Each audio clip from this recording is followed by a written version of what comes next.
So today we're going to talk about caches, and as you will notice throughout this course, caches is one of the most common tricks of the computer architects to try to get more performance.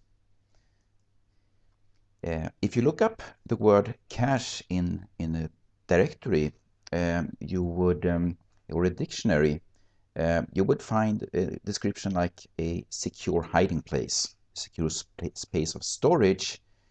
But as you also will notice during these lectures, this is not a very safe place. Cache is a place where data may live for a little while, it may be bumped out, and it could actually be quite complicated to reason about exactly which piece of data may reside in a cache at a given point in time. This lecture will focus on how to use cache techniques to move data from the slow and boring memory far away into a location much closer to the fast pipeline, and more specifically to try to make that cache design fast enough that it could work on par with the speed of the pipeline. So we're down in the nanosecond or fraction of nanosecond game in these lectures. Later on, we will talk about other techniques where you could, for example, turn the entire memory into a cache, such as virtual memory systems. So, of course, cache knowledge is useful when you design a computer, but it's also, as you will see later on, very important to understand when you would like to write optimized programs, or writing a compiler, or for that matter, to get an operating system to work at all. We really have to understand how the caches work. There are other places than a computer architecture where you use caching techniques. So web caches, proxies, file systems, and so on are also examples of caches. And some of the techniques we talk about in this lecture could also be applicable there as well. As we've already seen, there is a deep memory hierarchy in computer architecture, going from things that, like registers that reside very close to the ALU and the pipeline, to SRAMs that may be fast and reside close to the registers, SRAMs that may reside further away from the register, but still maybe on the same chip. We could have the DRAM even further away, and disk, of course, is furthest away, and so there is a speed and capacity difference between all these different levels in the memory hierarchy.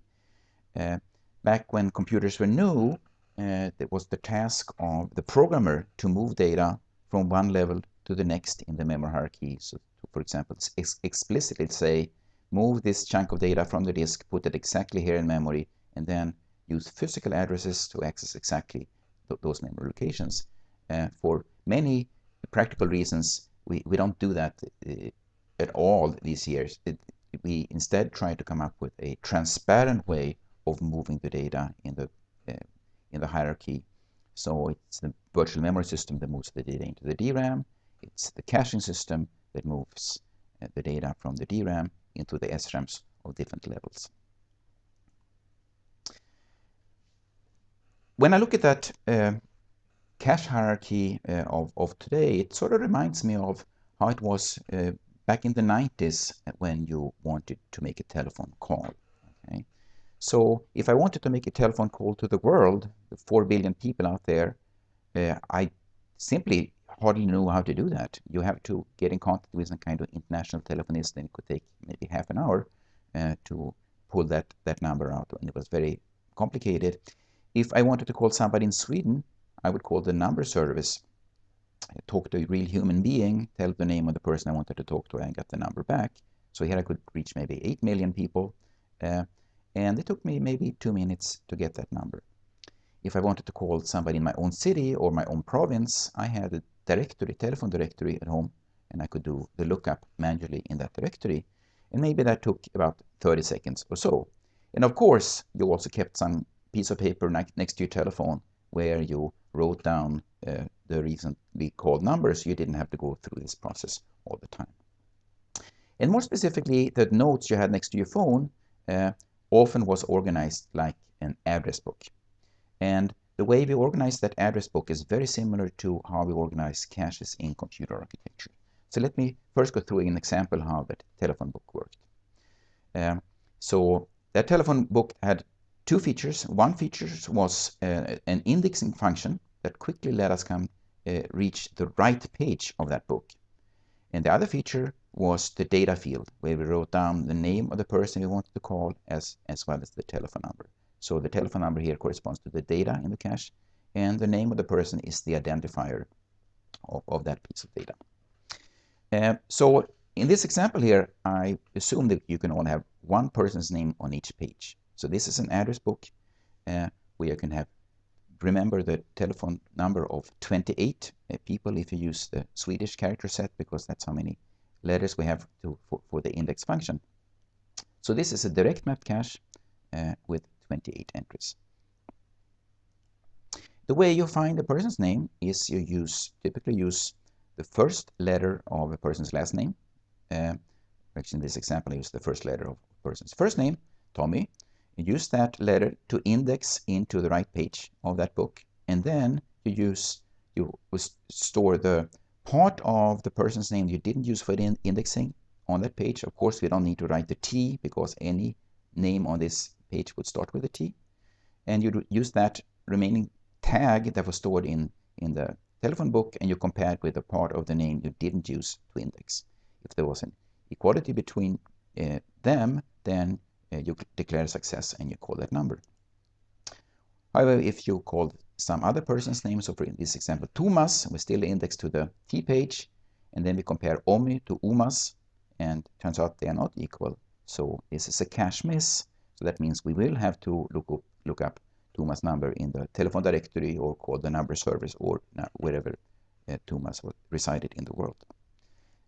Now we could replace the entry on that page in the telephone book to instead have Thomas' number Umas and Umas' telephone number written on that page. And this is how the cache replacement worked in our scheme. Trivial replacement, since we only could have one person's name on each page. It was also easy to determine who which information we should overwrite when we entered a new information into that book. So this is called a direct map cache. So this is exactly how you, for example, can implement the cache. So the cache, of course, is not an address book. Cache is a place where you store some information that resides in memory, but it's organized like an address book. So you could store, remember, some memory or some address identifier that identifies a place in memory in the address book, and you can store the data that's associated with that space in your address book or in the cache. So you use an address as a lookup. You compare part of the address with this address tag that we store in the cache, and if they are the same, then this hit signal will be asserted, and the data being returned to the CPU could be trusted. If it's a miss, then we have to go all the way out to the next level in the hierarchy, so memory, for example, to get the data. And once we got the data, we probably updated the address book as well.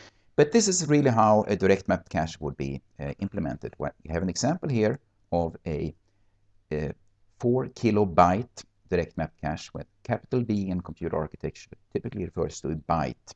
So that's 8 bits of data.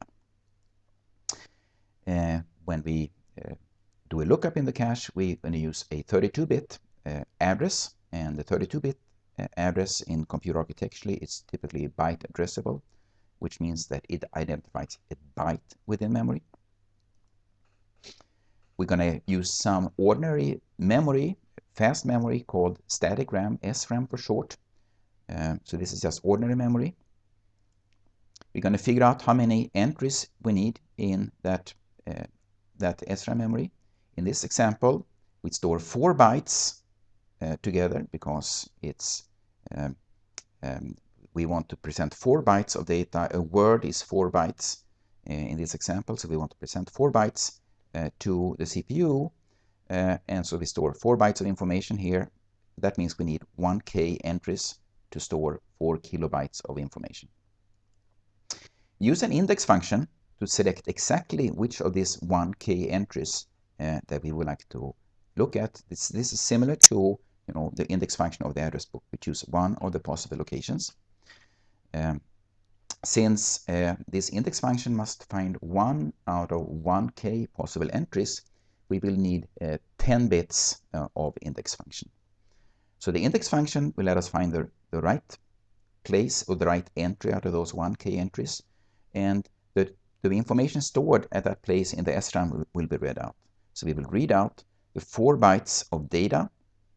We will read out the address tag, which is the one we're going to compare with to figure out if this is the right information. And we're going to have a valid bit saying whether or not we actually can trust this data on that entry in the cache at all. So what is a good index function? So we already said that we need 10 bits of information, 10 bits of address as the index function.